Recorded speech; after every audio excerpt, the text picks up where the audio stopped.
Go live. And hello. We're live. Hey guys, I am checking in today because it's been a while since I've gone live. And if you're here, let me know. I'm pretty sure it went public on this. Sometimes I'm not sure. So before I get into the nitty gritty about all of this stuff, I do want to let you guys know what I'm going to be talking about today.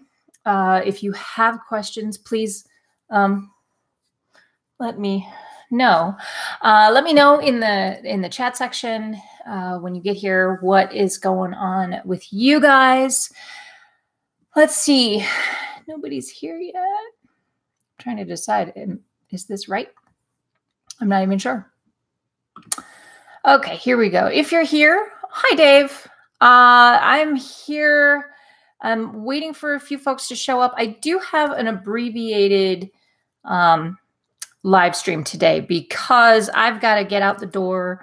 I have an appointment at 1 o'clock. So I'm going to check out a little early, and no, everything's fine. I just have to get my eyes checked. So I'm overdue for that. I'm on my last pair of lenses. It's time. So it's one of those things that as we get into May, I realize not only are we getting to the end of the school year kind of stuff, but then I am due for dentist appointments and eye appointments and other kinds of fun things. So I'm just trying to keep myself on top of things. A few things that are happening today. We're going to talk about what happens when running around dogs. And now this is kind of a larger conversation, but I definitely want to address that issue sometimes. The other thing, hey, Katie, how are you? And the other thing I want to talk about is some of the news that has come up from Run Disney. And there's some exciting news and there's some strange news, but I'm very excited for a lot of the things that are coming up with Run Disney. And then the last thing I want to talk about, if I get to it, I am going on a retreat. So I'm so excited. I'm going out to a running retreat. Next week. I leave. In fact, a week from right now, I will almost be there, which is exciting. So great. I am doing very well, Katie. Thank you very much for asking. I'm going to wait a few. Hi, Anne. How are you? Welcome. I am just going to wait for a few more folks to show up. Now, here is some of the fun stuff that's happened with Run Disney. Well, I have to tell you, as I'm waiting for people to come in, I was perfectly ready because my husband works from home and he was on kind of an emergency call. He had to put out a couple of fires from work. I wasn't sure if he was going to be able to leave the house while I was doing this live stream. It's not so much that it's a problem him being here. I just don't want to distract him because that's the staircase right there. And he is literally like right downstairs. And this is all kind of open plan. So he doesn't have doors on his office or anything like that. So I had taken my microphone and my laptop and all of that stuff. And I went into my son's room and like literally I was ready to shoot from my son's room. The only reason that was fun was because he actually just cleaned off his desk. So I thought, I'm going to show this off. He's got some really cool Legos in there. Anyway, but he decided he was going to go to lunch and now things are great. So if you are here, again, please check in, say hi, let me know what's going on. So here's some Run Disney news. So first of all, they announced, and this was a while back, but they announced that marathon registration weekend will be delayed because they are streamlining the registration process. Okay. So we don't have a date yet as to when that's coming up. This is kind of older news. And I think we talked about this in a previous live stream. And then with that, we're having I'm guessing that the Princess and Star Wars, I don't know if this will affect Star Wars, but I'm guessing Princess will be delayed as well. We're in May now, so normally Princess would be open by now. I'm guessing all of this stuff will be open by mid-July at the latest. So I'm not sure how they're going to stagger that, if they're going to drop marathon registration and then wait a few weeks, or if they're going to drop marathon registration and Princess registration within a few days of each other. I would assume that they would not do the latter. They want to probably spread that registration out a little bit and see what kind of response they get for marathon weekend before they drop Princess registration. Either way, even if they drop those registrations in July, you still have 5 months to know how much training you need to do.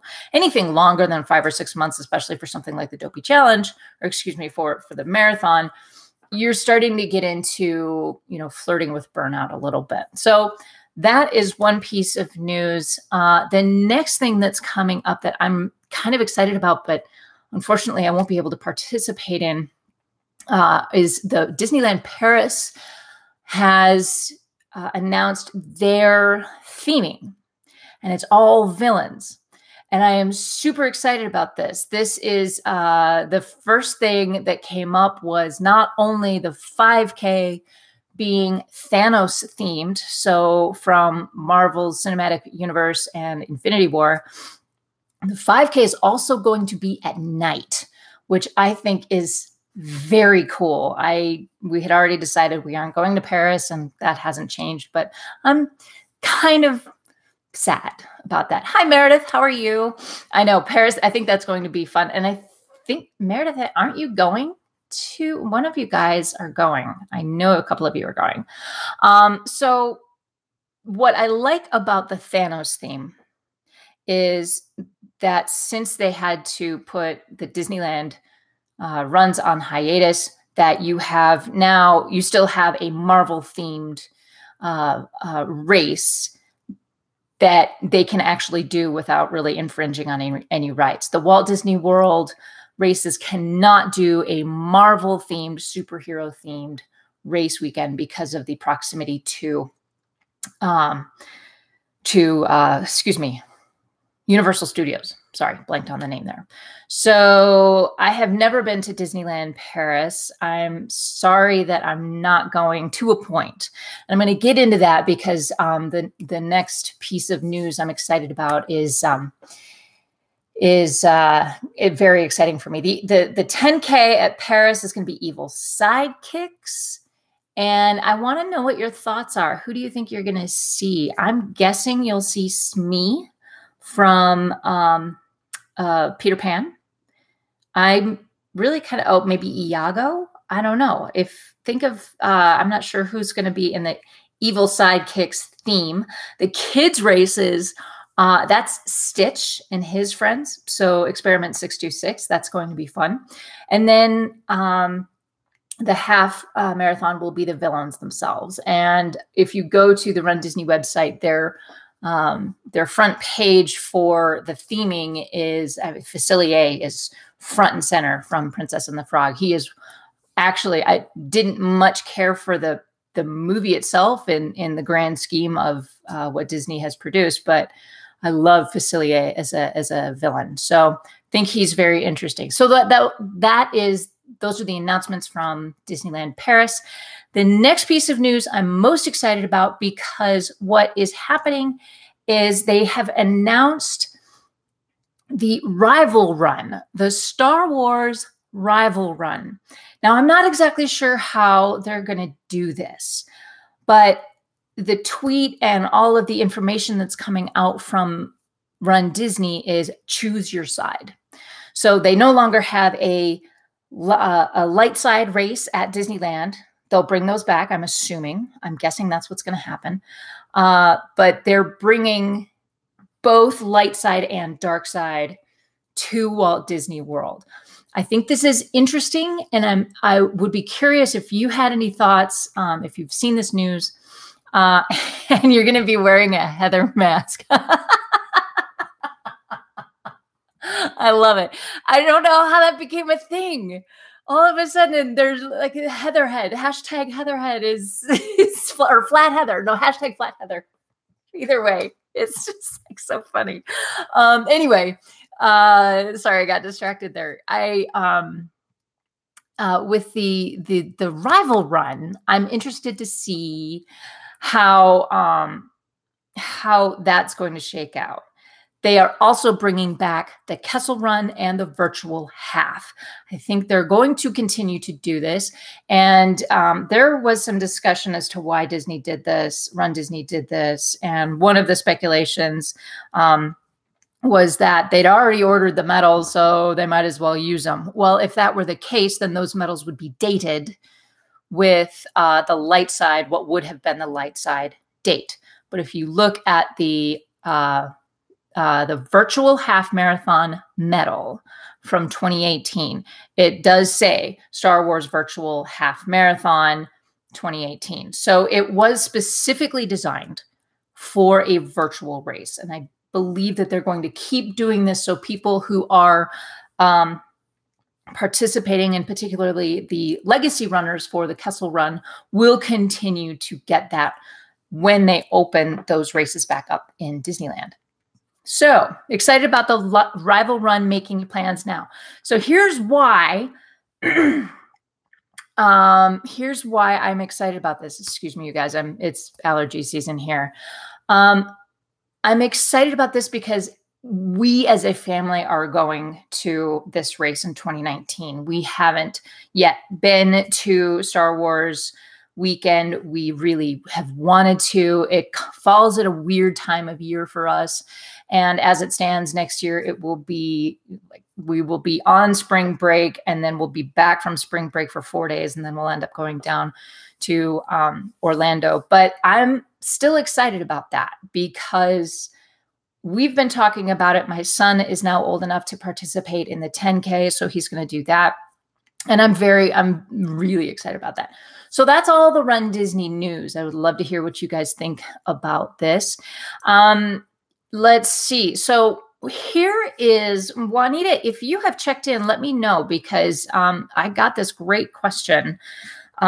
She texted me today. Juanita is one of our friends. She's Joyful Miles. She's been to a lot of these Run Disney races. She was just recently down at Princess, I believe. And she asks this question about what do you do when you are chased by a dog on a run?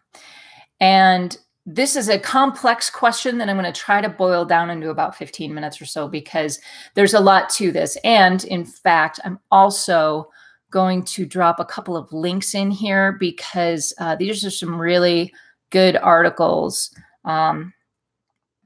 for this particular topic. What happened with Juanita is you might have to do a couple of those. If you can't find those, then let me know. If you can't get through to those links, let me know. Like I said, this can be a complex issue. Is the dog on a leash? Is the dog off leash? Are you running through a neighborhood? Are you running on trails? Are you running, in a neighborhood and a dog escapes their backyard or front door or whatever? In this particular case, Juanita was just running along and was running past a house, and this dog literally jumps over the fence to chase her. She's fine. She's absolutely fine. I made sure she was okay. And it kind of surprised her. It kind of shook her up a little bit. And if this has ever happened to you, let me know because it has happened to me, not the jumping over the fence, but you get kind of a sixth sense about how to deal with dogs. I'm a dog owner. I've been a dog owner for 15 years. I have seen how dogs behave in groups. I have seen how they behave on leash.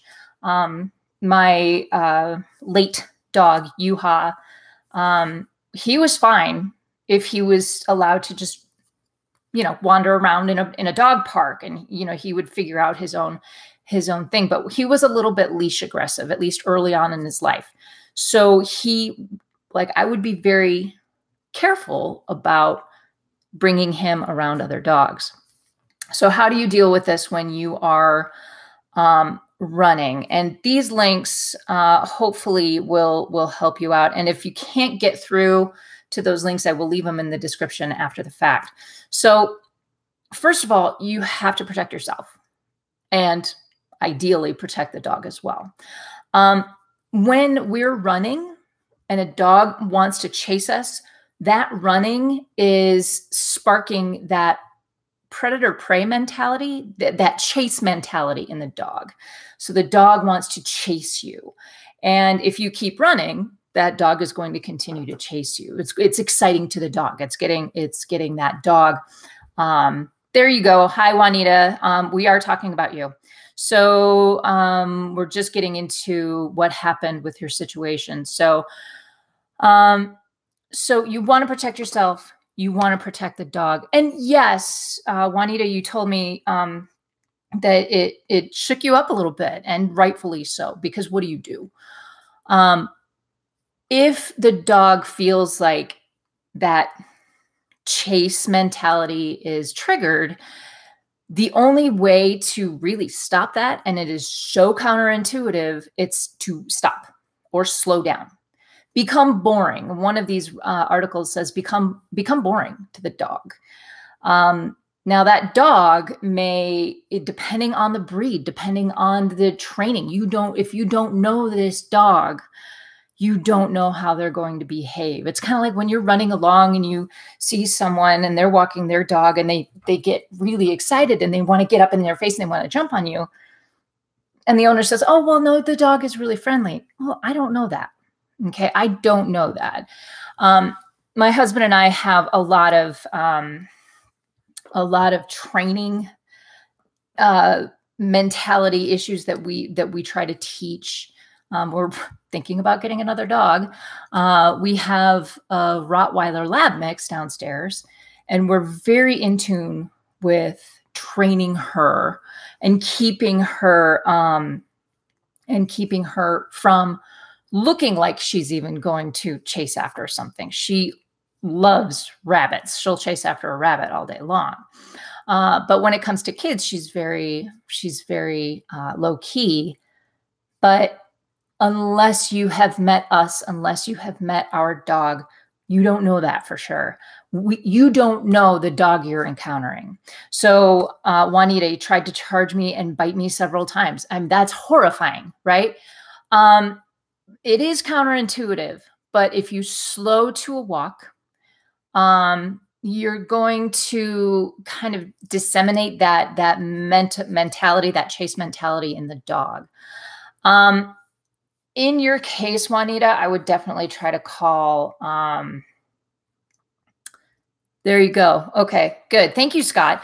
From a retired animal control officer, you are absolutely correct about stopping when dogs go into the chase. Scott, if you could elaborate and, keep me in check here, that would be huge. It would be helpful. Thank you so much.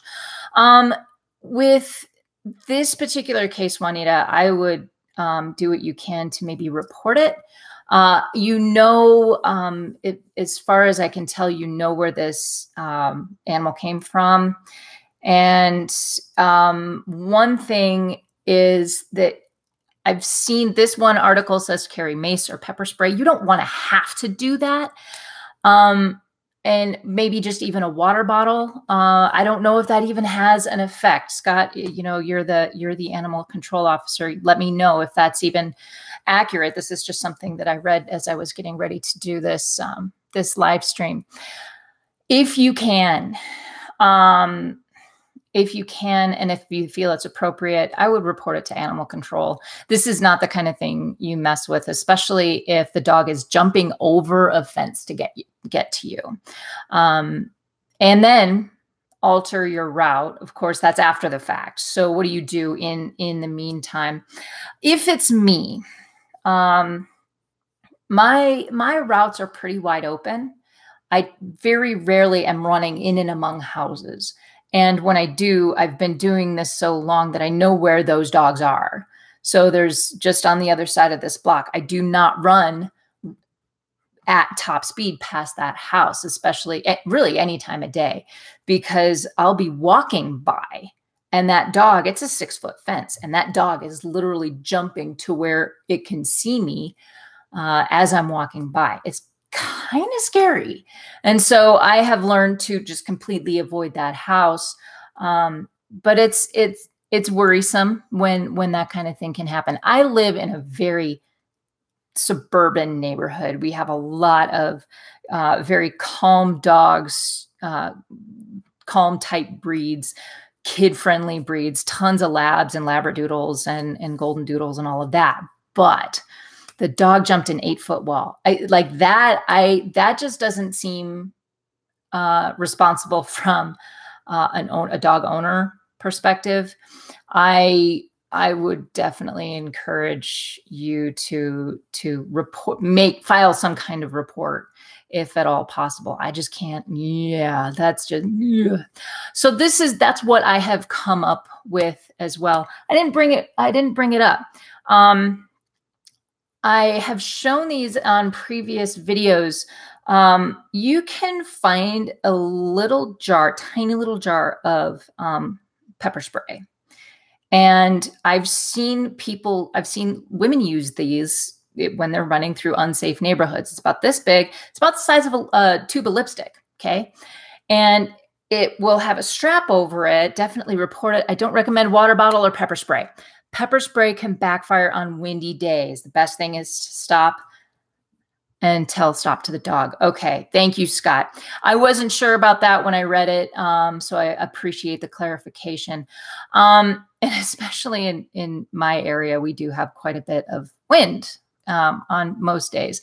I don't carry that with me, and it's probably bad anyway.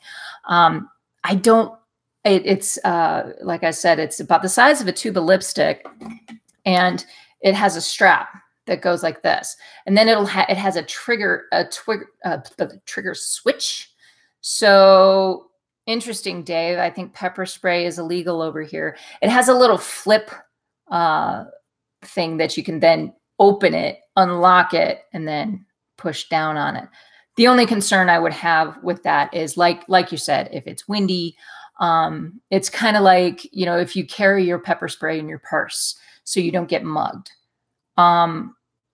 Well, a mugger isn't going to wait for you to get your pepper spray out. Okay. It's that kind of mentality. So I think that just adds an element to your run that you may not necessarily need.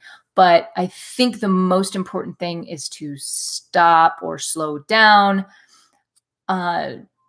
dispel that chase mentality in the dog, and screaming. I think from what I read, that like screaming, like really hot, really high, that is also a trigger for the dog. You might, thanks, Lynn. Thanks for stopping by. With the high voice, going to be a trigger for the dog as well, I think. And Scott, again, correct me if I'm wrong. A stronger voice, I always think of, and this is, a while ago now, I always think of Cesar Millan. He had that very, strong masculine voice. And it's like, if you were forceful and not screaming, that gets that. Thank you, Scott. That's the kind of the right idea. It forces the dog to stop and react. So I think that's one of the other things that you can do. So slow down, and make sure that dog is, no, or stop, and then report it. So Juanita, I hope that helped. I'm sorry that happened to you. It's interesting in my research, do your Batman voice. Dave, I love it. I'm Batman. So yes, that's what I was able to come up with. It was interesting though, Juanita, and I'm going to post both of these links on my Facebook page too. One of these articles was actually about Flagstaff. it was from a woman in Flagstaff. So I found that interesting after you texted me today. So I hope that helped. All right. So I've got about 20 minutes left. I'm perfectly happy to answer questions.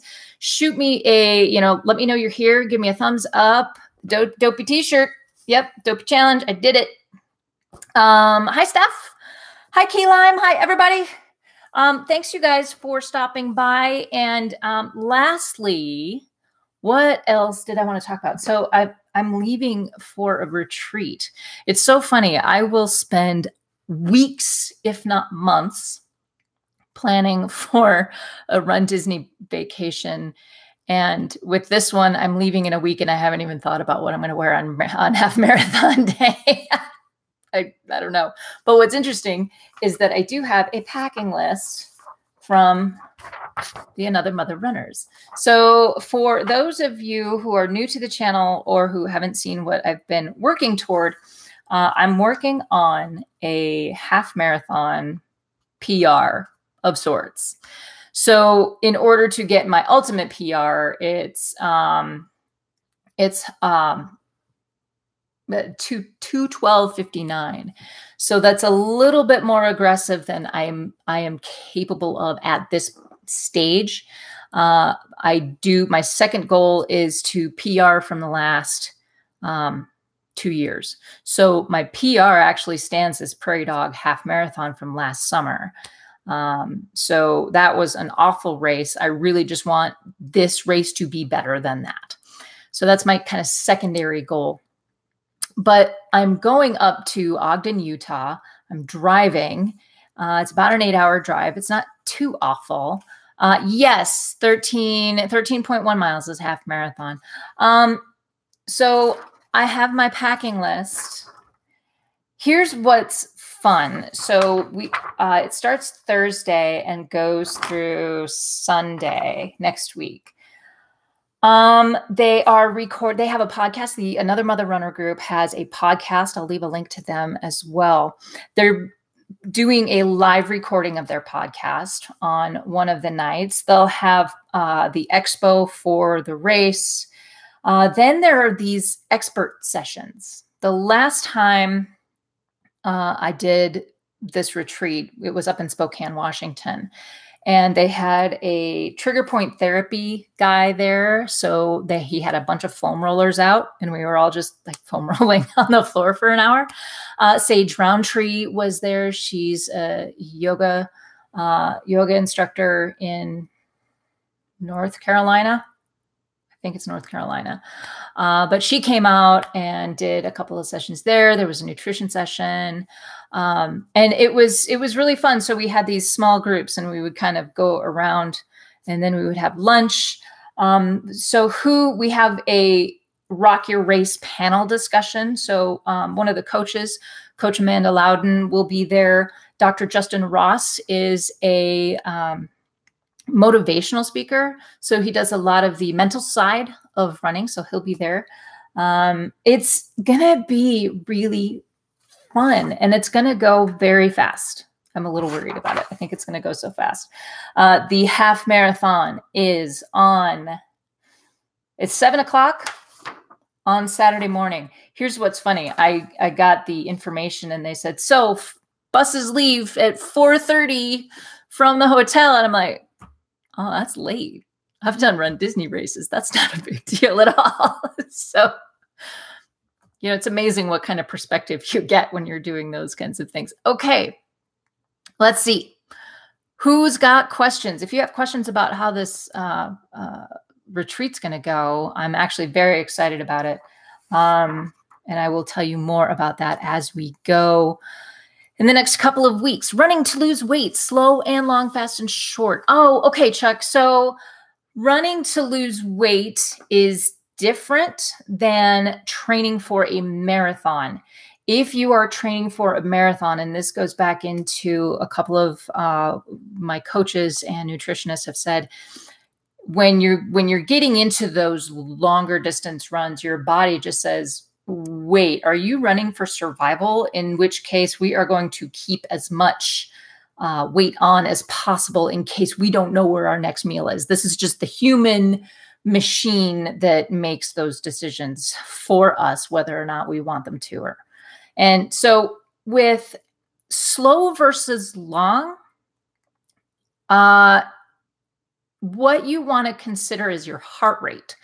So if you are getting your heart rate up a little bit, zone 1, zone 2, that's what they're calling the fat burning. And there are studies now that are saying, well, that's not all entirely true anymore, but there is some merit to it. So if you're going out for a walk, for a half-hour walk every evening, after dinner, before dinner, whatever, that is getting that heart rate up. And by walk, I mean something brisk. A stroll, around the neighborhood is different.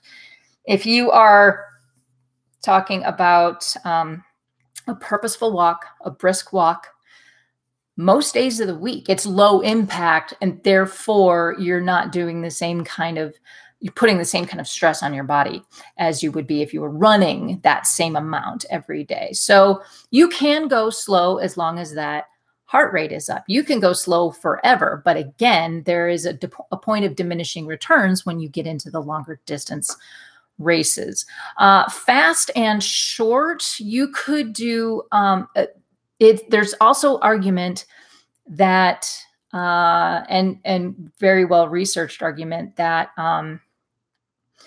HIIT training, high intensity interval training, will spark your metabolism a little bit more too. You're building muscle and you're getting that heart rate up, and then it's coming down. And then what you're doing is developing the heart muscle as well. When you have strong cardiovascular support to your muscles, they're going to work more efficiently.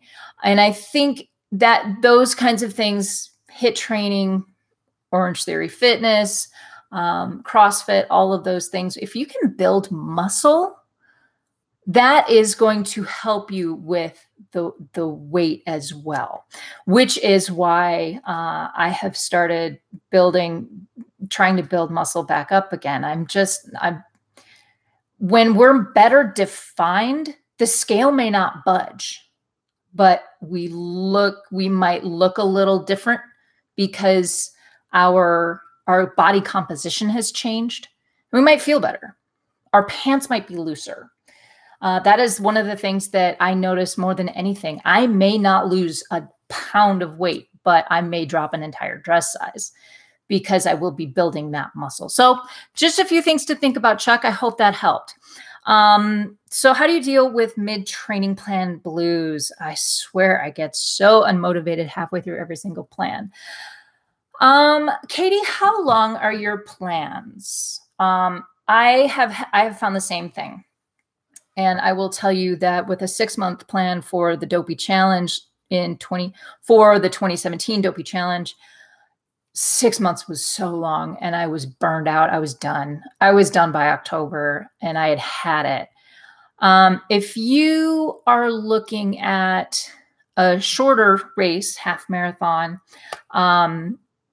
you can get away with a 12-week training period, depending on where you are in your fitness. Okay. If you're looking at 5Ks and 10Ks, maybe all you need is a break in between. Okay. If you're going from race, starting over, training plan, race without a break in between, that to me, that really gets to me. So, the other thing I would consider too, and it also depends, usually 8 weeks on a 10K plan, mix it up. That would be, okay. If you guys saw my update video last weekend, you saw I went out hiking. It was amazing what that did for my mentality about my runs. A couple weeks, do something different for a couple weeks. Keep the cardio up, ride your bike, go to the pool, try out a new class, things like that. That's random reviews. I'm going to get into that question. That's all. for a 10K, if you're going from one to another, 8-week training plans, a lot of that is mental stamina, and it's not fun. And especially when you get to a point where, oh my gosh, do I have to go for another run? Maybe you don't. Maybe you, if it's a key workout, if it's supposed to be a breakthrough workout, like a strong speed session, then try to get that in. If not, do something different. Find ways to mix it up and know that that's coming. Make notes of it and see it coming and anticipate it before you get into it, before you get into that burnout, lack of motivation phase. It could also be that you're working super hard and it's not just mental fatigue, but it's physical and your body is trying to tell you something. So try to maybe decide, make sense, 3rd week of a training plan. So I think you're right about jumping into the new plan too. Yeah, just take a break. I mean, I have found that if I don't take a break in between training plans, even if it's just a couple of weeks, if I just take if I don't recover properly from race 1 into the next training plan, I definitely I will find that burnout a lot sooner. Random Reviews asks a very good question. The race, meaning the Dopey Challenge Walt Disney World, is in January 2019. Why are you already working on it now? There are a lot of schools of thought of that. The Jeff Galloway plan starts in June. My training plan that I used in 2016 started in the first week of July. It's to me and my experience, that's too long. If you are already running, if you have already built a running base, you can wait until fall, September, to train for something like that. 20 weeks for a training plan is really a marathon training plan is about all you need. And in my mind, and I know a lot of people disagree with that. A lot of people love having that 6 months, but then I have to ask them in October, when did you start training? You're burned out? Oh, when did you start training? Oh, I started training in March. Well, yeah, our bodies aren't built to do this for that length of time without a break. Okay. So very good question. I hope that helped. Random Reviews. That's not my personal philosophy anymore. So let's see. I am going to sign off here in a few minutes. You started in August for the marathon in January. Yep. Dave, that's exactly how this works, how I personally would prefer to do it. I didn't start Dopey Challenge training until after the Arvada Harvest, which was in September, the 10-miler. So I was working toward it, but I was also working toward a good proof of time. And that proof of time deadline wasn't until October 1st, I believe. But up until that point, that I was focusing on speed and other things. So once we got into the winter months, that's when I started training for the longer distances and the back-to-back runs.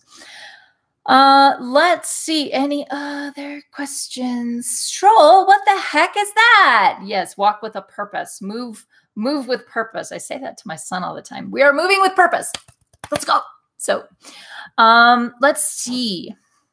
If you don't have a good fit, and you bring up a very good point, if you don't have a good fitness base, and because Run Disney races really are perfect for brand new runners, regardless of what combination in which you do them. If you do the 5K, 10K half, the Goofy Challenge, you make your first marathon a part of the Dopey Challenge. It creates other issues. And so starting earlier in the year is important, especially if you are a novice runner, are coming back to running, are coming back from injury, and you need to build up that base more slowly. But for more experienced runners, for those of us who've been doing this longer than we care to admit, we've been running for a while. Or if you were as old as me, it's a thing, isn't it? So if you need that extra time, that base building is helpful and beneficial to when you get into the multi-days of running. So just one of those many things that to kind of think about as you're going through deciding how long you want to train. I am playing around with this, and then I'm going to jump off here because I have an eye appointment I have to get to. I'm designing a training plan for Wine and Dine for the challenge, and then I'm doing a supplemental training plan for if you are also doing the 5K. If you're interested, shoot me a message on my Grace and Pretzels Facebook page. So how much time do you take to finish the half? Depends on where I'm going. If it's so this race that I'm going to be doing here in the next couple of weeks or next week, I'm shooting for 2 hours, but I literally set my personal worst at Walt Disney World weekend on purpose because I stopped for characters and all kinds of other things. So I think it was like 3:12. 3:05. I don't remember, but that was my on the half marathon. So that's one of those things that I do. Okay, guys, I am going to take off here in a second. I have found finding a good running group. Oh, buddy, that's great. So Katie, there you go. If you find a good running group, that might help you out a little bit. Bill, I just want Run Disney to resume the races at Disneyland. What's so interesting about that, Bill, is has anybody else noticed how quickly those races in Florida are selling out? How quickly that the fact that that the virtual races, the half marathon sold out, all of those little interesting things. I wonder if Walt Disney World, that Run Disney, is taking into consideration, well, I can't get my Run Disney on over in California. I'll go to Florida. Not ideal, but people are still doing it. I just find it interesting that the response is selling out those races in Florida. Too slow for the local running groups. You know what, Katie? I'm going to tell you, I have a couple of local running groups here, and they have encouraged me. I'm like, my training pace is 12-minute miles, and I feel like you're putting together this group run, and it's going to run at 10-minute miles. I literally can't keep up. Therefore, I'm not going to run with you because I don't want to hurt myself by trying to keep up. Start your own, or join a running group and say, look, here's where I am. Any good running group will say, hey, we'll run with you. No worries. Come join us. It never hurts to ask. Okay. When am I going to come over here to run?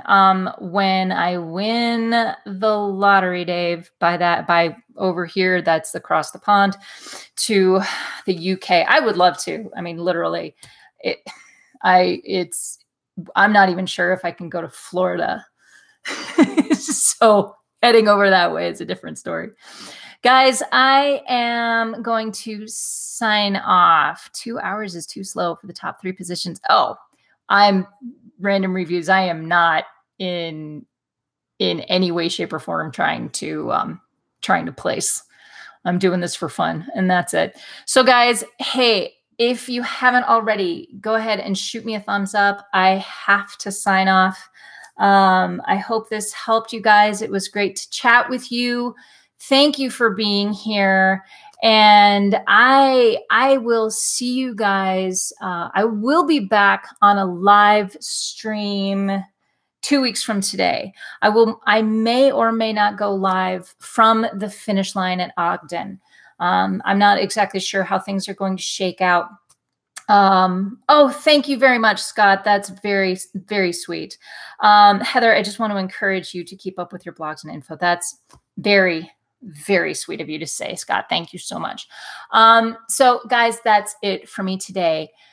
Give me a thumbs up, Shoot me a message if you're interested in a wine and dine training plan over on my Grace and Pretzels Facebook page. Go find your awesome. We'll see you next time.